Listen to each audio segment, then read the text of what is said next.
want to welcome you to a new playlist called Random Thoughts. This is Volume 1. I've accumulated a great deal of information that I want to share. And as I work on these videos, something I'm saying reminds me of an idea that is completely unrelated to the subject I'm talking about. And yet, I feel the need to share this information. That's the issue I'm trying to solve. How do I share unrelated topics seamlessly? My solution is to embrace the randomness and create a series called Random Thoughts. Random Thoughts is my way of communicating unrelated topics in an organized fashion. How's this going to work? The way I'm going to manage the randomness, in the beginning of the video, I will include a topic index and chapter numbers. This same information will appear in the video description.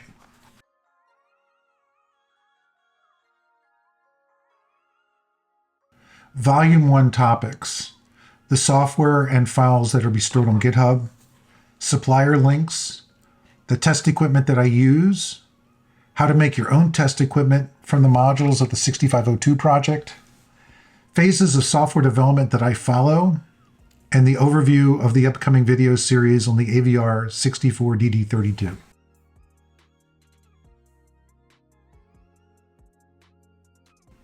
I've created a GitHub repository. The link is on the screen. Those files that I am publishing there, I'm going to organize by folder. And within the folder will be the individual files that are associated with either a video name or a series.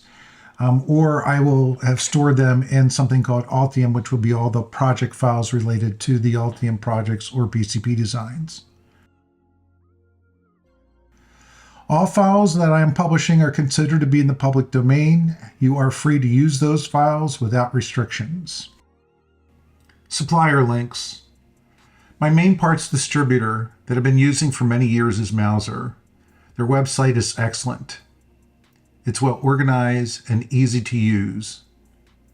When a part displays this ECAD link, it means that ECAD files or libraries are available for this part, which are already created PCB libraries for you to use in your design. In my case, I use it in Altium. These files might contain the PCB footprint and 3D models or any combination thereof. It's a great time saver. Another feature of Mouser's website is project lists. The way this works is you search for your products that you're looking for, place them in your cart. Then from the cart, you can either create or add to an existing project list. There are times when I want to review specification parts that I've used in my project. And this is a great feature because I can go back to the project list, select the list, and then go to the part, and then it'll take me to the spot on the website. It's great. When parts become obsolete, and they do more often than I would like, Mouser will send you an email notification. And then when you go to their website, it will offer possible replacement options. My backup distributor is Digi-Key.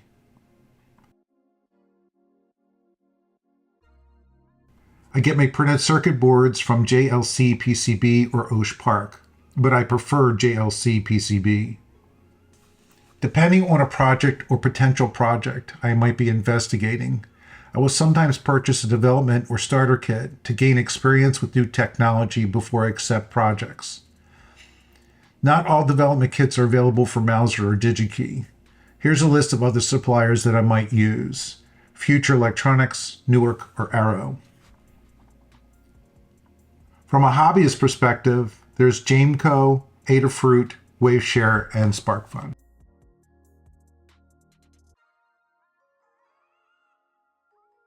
Over the past 45 years, I've accumulated a lot of test equipment. The reasons why is that when I'm working on an embedded project, I create a setup for testing. I leave all the equipment attached so I can verify and test the different functionalities of the project. In typical fashion, projects develop a life of their own, and many times customers want to keep adding features to the project. But it becomes hard if you keep breaking down the test fixtures and then having to reset them up. So what I do is I typically wait 3 to 6 months after the project's completed before I tear down the test fixture. That way I don't waste a lot of time trying to recreate the setup. In order to work on a number of projects at the same time, that's why I've collected a lot of equipment. One piece of test equipment I feel that everyone working on electronics should have is an isolated power supply. This is more for safety than anything else. In my case, I'm using the B&K Precision 1655A AC power supply.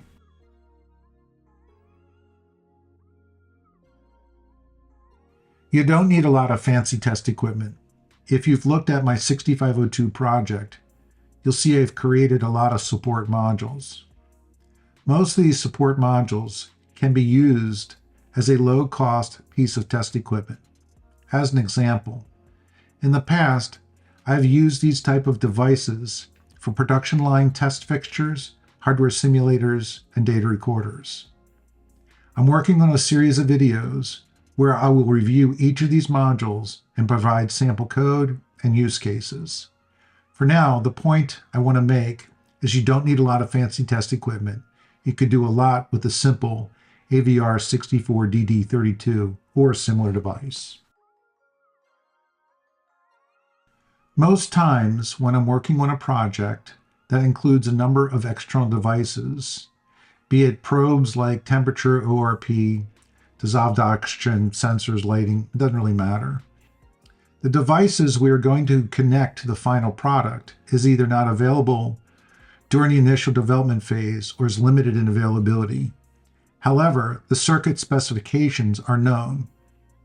This is when one of these types of modules can come in handy, as they can be programmed to simulate hardware. This allows for simultaneous development of both hardware and software.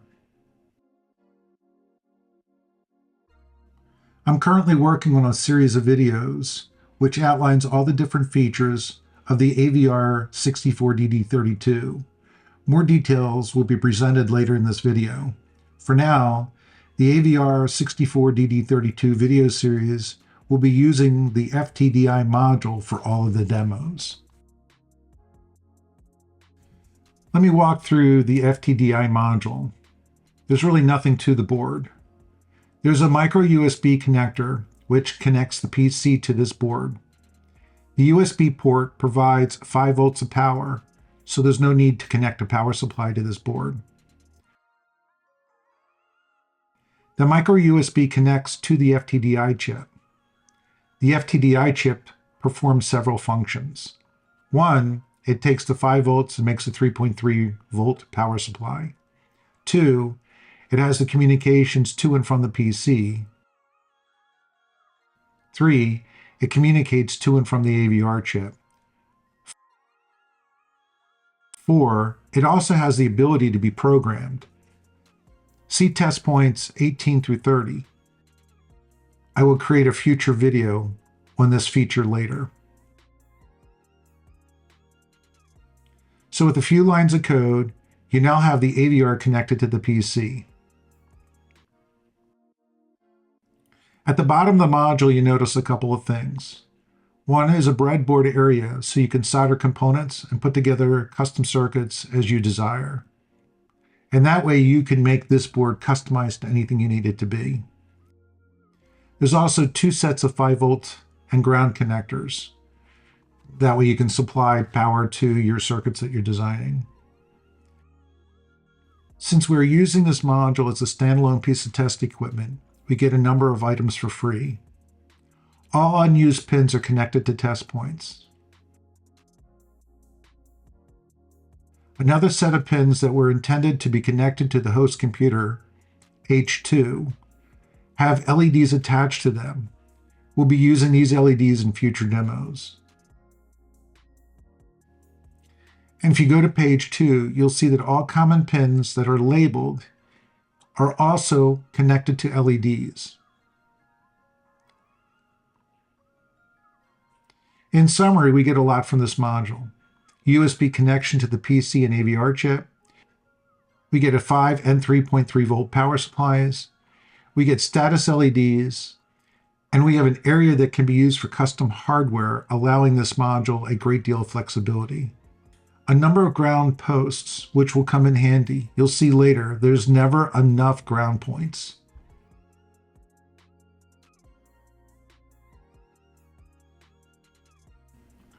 It has occurred to me as I'm developing sample code for a series about the AVR64DD32 microcontroller and its support functions that I'm going to deliver a number of sample projects that are just that, sample projects.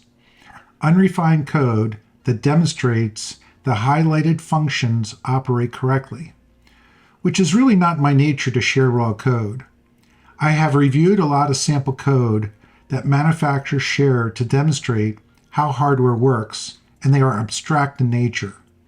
However, this code is not really meant for production, and I have seen programmers copy and paste this type of code in their projects and wonder why later that the project or product has issues. Let me share an example. This code, highlighted in magenta, is code that I would never use in an embedded project. Why? Well, what happens if the hardware fails or the subsystem doesn't work?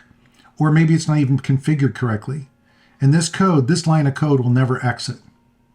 2, the code is stuck in this loop until the process is complete. Whereas if this was a state machine, which is one of my favorite styles of coding, you could be off processing other blocks of code while waiting for this ADC to complete its internal processing. Then once the ADC completes its internal processing, the code simply moves to the next state. 3, there's no timeout or error handling. How would the system know if there was a failure? I can go on and on, but you get the concept. The intent behind this short video is to walk through the process or steps I take in order to bring up a new design and move code into a more production type state. When I start developing the different sets of code for the 6502 project CPU board, I will be making more in-depth videos about how to develop each stage in greater detail. But for now, I'm going to focus on one of the modules, the DAC module, as an introduction to the concepts. For the purpose of this video segment, I'm going to say that I have 3 phases of software development to build an embedded system. 1, hardware verification. 2, convert and test code into modules and function. And 3 is to refactor the code for speed, portability, and to comment and document. In the past, when I've worked with electrical engineers and they get the first completed PCB from manufacturing, since there's no software, they rely on the software engineer to bring up the hardware. The engineer, while performing initial tests such as short tests, power supply, etc., can perform those, but they really can't do anything until you start writing code. So we have no way of knowing if the hardware works. So for me, the first phase that I perform is hardware verification. Since I designed the DAC module, I added in features in the form of LEDs and test points to make bringing up the hardware easier, which is not always the case in more complicated designs like the high-speed cameras that I have worked on. In those cases, I rely on test points and test equipment to verify hardware. I'm going to take you on a slight tangent. When working on support systems like ADC, DAC, PHY chips alike, you need to have a basic understanding of the part and its communications before you can start writing code. Here's what I look for to verify functionality. Parts come in several categories. Here's an example. You have a read-only device where the device sends you via the interface to the CPU data. Then you have a write-only device where the CPU sends data to the device via the interface. Then you have devices that have read-write capability. This is where the device has internal register sets to set custom modes or settings. The interface may have a shared interface or independent lines for bidirectional traffic. This ADC uses independent lines for bidirectional traffic interface. Another type of part that I have worked on is a chip like this PHY chip I'm showing you here. This has basically the same kind of interface, not exactly as the ADC, meaning that it either has a shared interface or bidirectional interface, but it also has one additional thing, and that is the registers inside the part have a section by where you can read the product ID, and that allows you to know whether you're able to correctly communicate with the part, because if you read that particular register and you get the value that's in the spec sheet, then you know your communications are correct. One other thing I do is to create a known test configuration where the input or output has a known value. I typically use 45% of the reference voltage or scale. That way, when you're reading the resulting value back, you know the value you're expecting, which confirms the communications with the part is working correctly. Now that I talked about the typical value of 45%, the very first part we're going to look at is an exception to the rule. Let's look at the first example, the MAX 31855. After reviewing the spec sheet, I noticed that in the return data, that bit D0, if it's a 1, it's an open circuit is detected. Now that's a known value for us. Next, you'll see that there is a description of how to communicate with the part using the serial interface.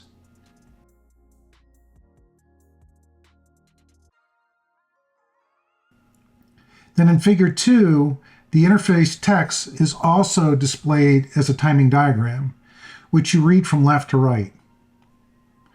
In this case, you would initialize chip select to high and S clock to low before attempting to communicate with the part.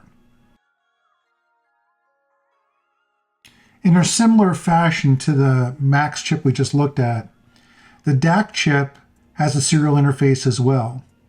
And I've highlighted that on the page in front of us, the serial interface and input shift register.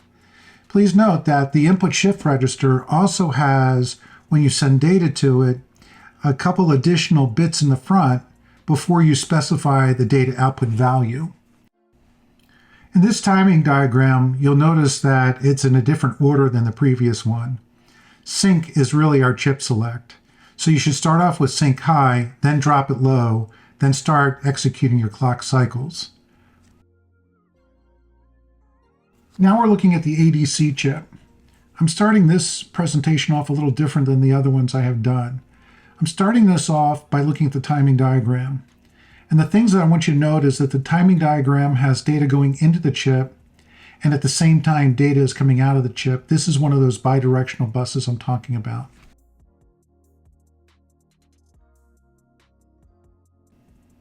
At the bottom of page 16 and the top of page 17 talks about how to talk to this chip. Again, this is going to work the same way because this has a chip select. You're going to start off by dropping chip select low and then starting your clock impulses to communicate with the device. Now we're looking at the timing diagram, and you'll see that this operates very similar to the other parts where chip select goes low and you start running a clock into the part. And around the clock cycle 5, you'll see that data is going to start coming out of the part, which is the last reading that it had read. And you'll continue all the way until you hit the end of the 16th clock cycle. And that'll end the entire conversation. The last chip I wanted to kind of go over briefly was this KSZ8051 MLL from Micro, which is a PHY chip. It's a really old chip. But the points I want to drive into this chip are as follows. If you look at the page in front of you now, it talks about register at 2 hex and the register at 3 hex, which talks about the PHY identification ID. So when I'm first starting to work with a part like this that has the registers in it, I go and try to read it. And if I can read those values back, then I know I'm working with the correct part and my communications is working as expected. I normally start off by creating a blank project with just main.c. I then identify the hardware. In this case, it has an ADC, a DAC, a CPU interface, LEDs. Then I locate the specification sheets and start to prepare them for understanding how I'm going to communicate with each part. A side note before I continue, the DAC module was not designed to take advantage of the built-in support systems for I2C or SPI. I'm using what is referred to as a bitbang driver, where my code is manually managing the communications to the part. This is not an uncommon practice. Older microprocessors or computers may not have had I2C or SPI hardware built into the part, so bitbang drivers were the only option. In my case, with a DAC module, I'd already used the pins for other things.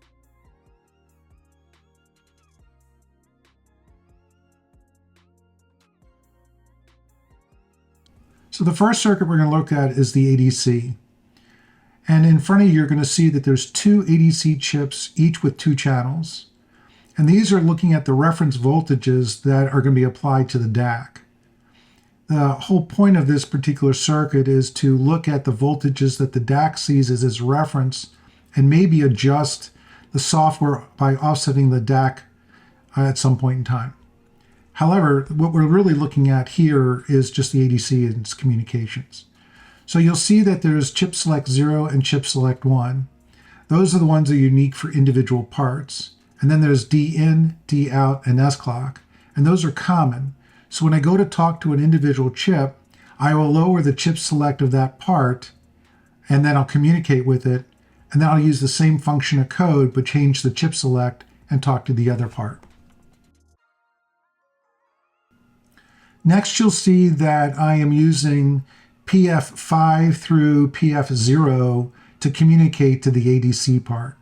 So when I start to do my definitions of the part, I'm going to be using PF0 for the ADC clock, PF1 for D out, PF2 for D in, and 4 and 5 for the individual chip selects. So now we're looking at the LED circuits, and you'll see that those same lines are connected to LEDs. So when I single step through the code, I'll know that I'm actually talking to the correct port pins. Now I can start writing code that will allow me to read data from the part.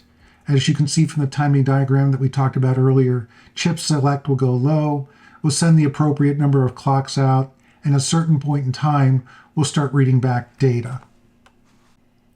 So now we have all the information we need in order to start writing a driver for the ADC circuit.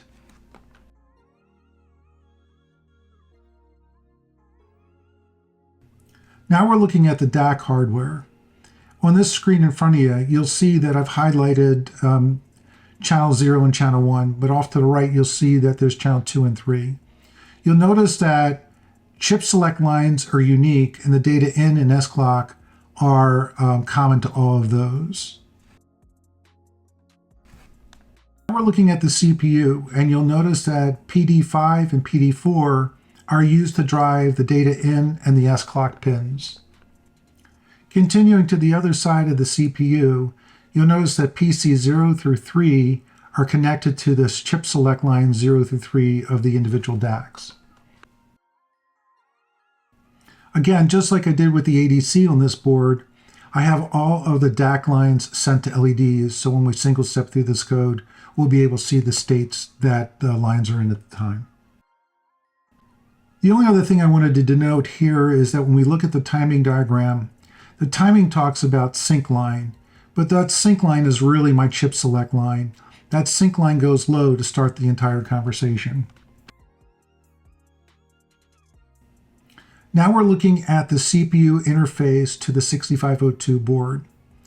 You'll notice that D0 through D7 are connected to a series of LEDs. We'll be using these later on for diagnostics and when the board is actually released for communications.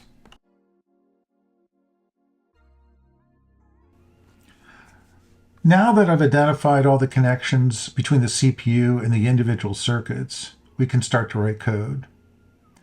I first start off by creating header files. In this example, it's going to be the one for the DAC chip. I break this down into two sections, and I know this is going to look strange, but here's the reason why I do it. The top section is the processor section. So when I start defining things, I'm looking at this particular section from the processor's point of view. So you'll see that there is a pound defined for port C with the value of 01 through 08 with representation to each of the ports C0 through C3. I do this instead of using the values that are in the AVR64DD32 header file, because later on when I want to look at the code and the debugger and look at the bit positions, using the values that come from the header file, it's not conducive for me to figure out the difference. And I like looking at, for all my years of experience, the actual hex values, and I can determine the bit positions. And then the bottom portion you're going to see is how I relate it to the schematic. So a lot of times when you're working with other engineers, you'll find that they think of terms on their schematic, like as an example, DAC chip select 0, and you think of terms as port C_0. So this particular line here you're looking at is the way I translate between their world and my world. And so that way, when we talk about some sort of pin or whatever it is, I can look at the code and it all just will work and make sense. So then I create a small main. And in this case, I'm only having a few lines of code just to illustrate the point. So I'm going to start off with DAC, where we're talking about our chip select 0. So in this particular case, on the AVR64DD32, I need to set the direction of the port. And I do that in the first line of code where it says enable port as an output. Then I'll set the port high, and that should light the LED on the board. And then I'll set it low, and that should turn off the LED. When I load the code, I'm going to load this in the debugger, and I'm going to single step the code one line at a time to verify my results. And I'm going to continue this process through each pin of each subsystem so I know that all the pins are working to the individual components. Now that I've identified the hardware, I create folders per subsystem in both the IDE and directory structure. I think this is key. The reason is later when you go to look at your project, you see that everything is organized. That's great. But outside your project, you also want that to be organized as well. Some IDEs will create a folder which is a link as opposed to a folder that is a real folder in the directory. So later on, when you want to look at the files, it's nice to see them organized within the operating system you're working in, as well as the IDE. I move all the files in the subsection, like DAC in this case, into the folder, so it will contain the header files as well as the C files. I do this for each subsystem. The reason why is if I'm working on another project and I'm working with the same DAC, it's much easier for me to go and collect the folder and all the files in it than to have to hunt for the source code in one folder and the include file in another. Code organization is very important to me. I like to see things neat and organized. So when I'm creating a new subsystem, I create two functions automatically, using the subsystem name and the words initialization and monitor. I'll do this for each subsystem.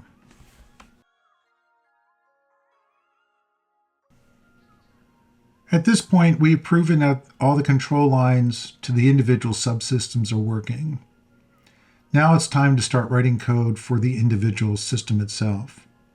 So in this case, I grab the specification sheet for the DAC, and I go to the header file and I start documenting in the header key points that I want to make about the part, its communication, the bits, and things that will make sense for me to go through and make sure I check off in the coding of the particular part.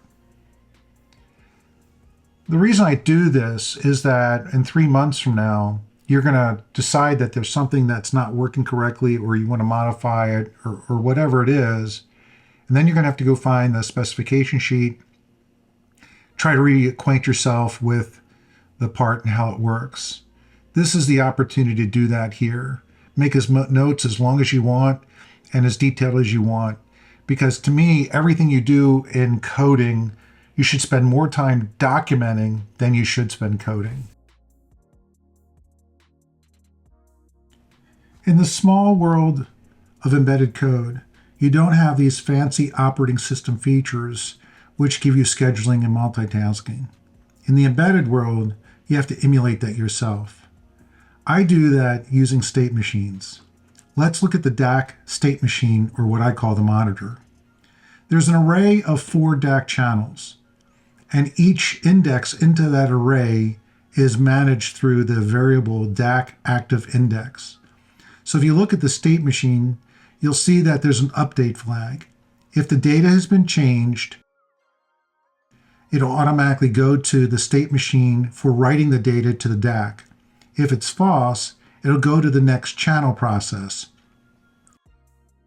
The next channel process increments the counter, tests for rollover, and it'll go back to the top of the state machine. We'll check to see if the update flag is true again. This will go through until all the DAC channels have been processed.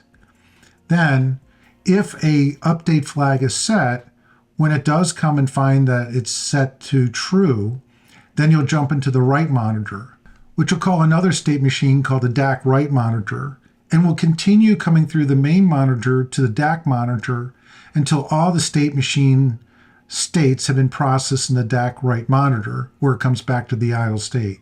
And once that occurs, our loop will start back over, trying to process through each of the channels. The DAC write monitor will contain all the states that we've seen in the timing diagram, which also manages the chip select, the clocks, and the setting of the data. So that's a separate subsystem of this, which is, again, also a state machine. We're now in phase 3 of the software development phases, which is refactor. To me, it's really review and optimize your code and comment and document. Before I continue, the project code for the DAC module can be found on GitHub. Here's the link. You'll need to download the DAC module and library folders. This project is still in the development phase. I have tested the hardware, and I still have more features to add. So I have not gotten to the refactor and optimization phase yet. We're going to cover part of that during the rest of this video. I will review parts of this project and offer suggestions as an example of the changes I would make to refactor and optimize the code. When I first started developing the module code, I took the FTDI module, which is the serial port module, and I used that to look like the CPU itself.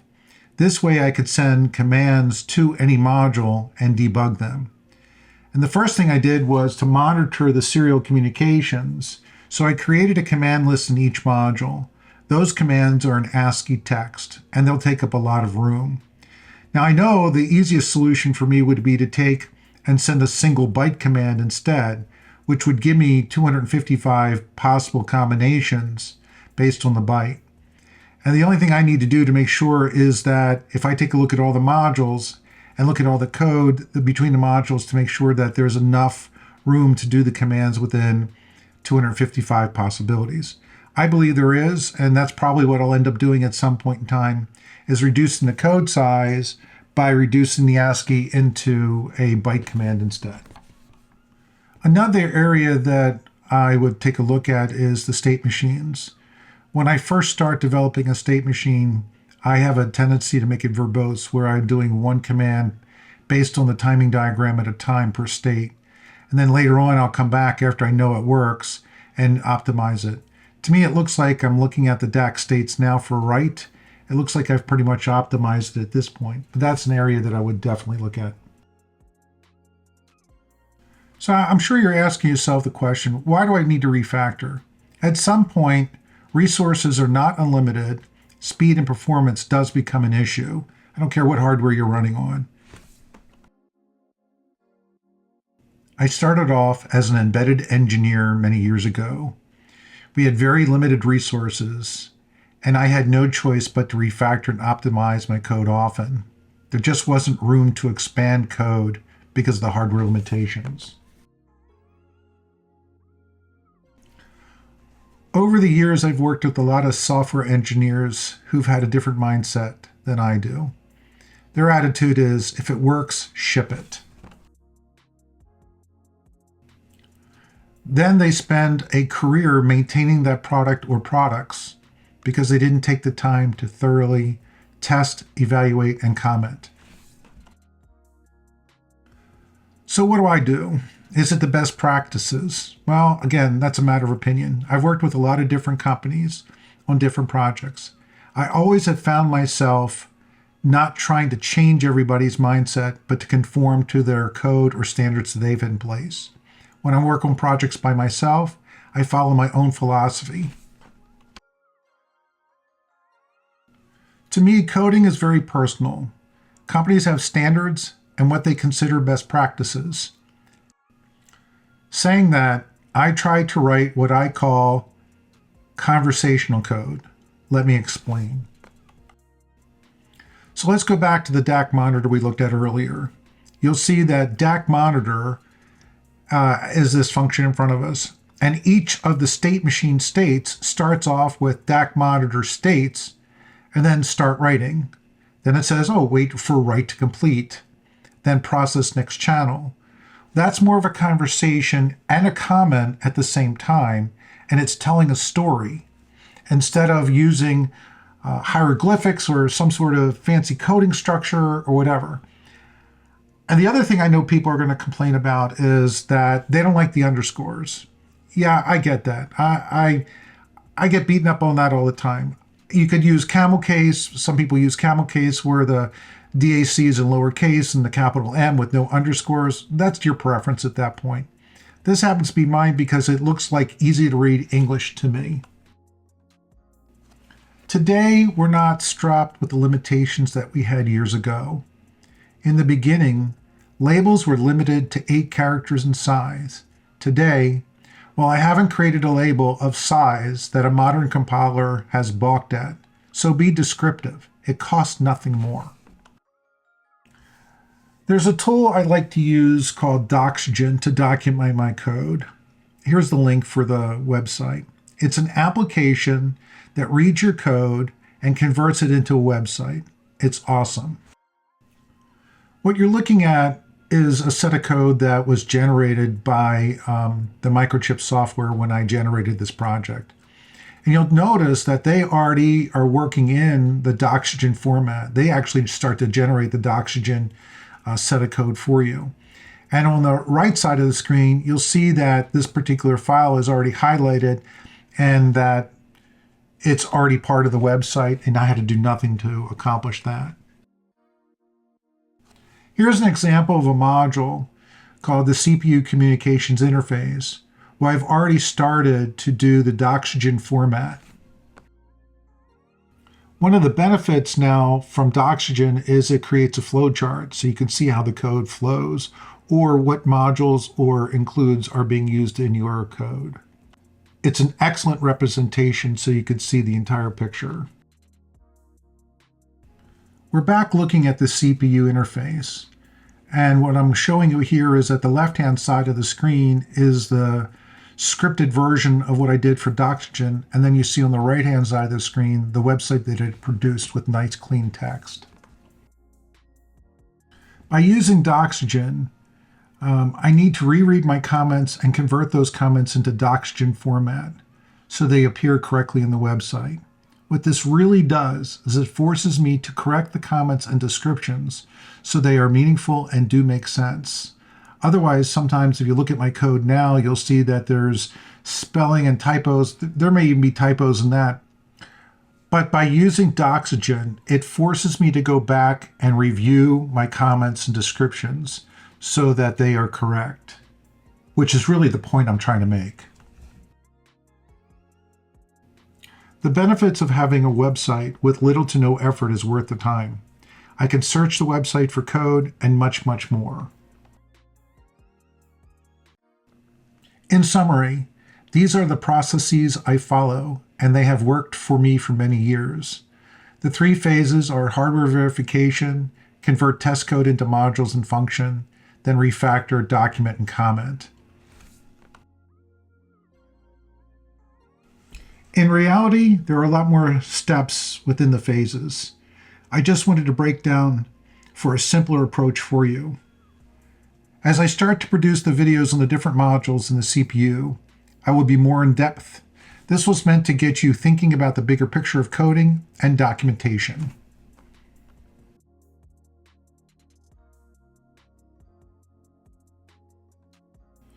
This is the final segment of the Random Thoughts video, and I'm going to introduce the next series of videos that I've been working on, which are about the AVR64DD32 microprocessor. The video series will break down each subsystem of the AVR processor, from the ADC to DAC, etc. It will include experiments and code examples of how each subsystem works. One final comment. Each of the modules that you see in front of you, every one of them is using the AVR64DD32. So that's why this is an important chip and segment to work through so you can see how that chip can be used.